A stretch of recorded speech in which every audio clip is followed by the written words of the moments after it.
சுற்றுச்சூழல் என்பது காடுகள், மலைகள், ஆறுகள், கடல் போன்ற இயற்கை பரப்புகளை குறிக்கும். ஆனால் சுற்றுப்புற சூழலான பல காரணத்தால் மாசடைகிறது. நோயற்ற வாழ்வே குறைவற்ற சூழல் என்பது பழமொழியாகும்.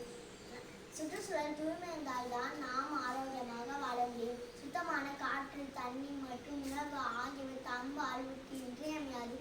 சுற்றுப்புற சூழல் பாதுகாக்க நம் ஒவ்வொருவரின் முக்கிய கடமையாகும். இயற்கை நேசிப்போம், செயற்கையுடன் வாழ வேண்டுமா என யோசிப்போம். எதிர்கால சந்ததியினருக்கு அழகான பூமியை பரிசளிப்போம் என்று வாய்ப்புக்கு நன்றி கூறி எனது உரையை இத்துடன் நிறைவு செய்கிறேன்.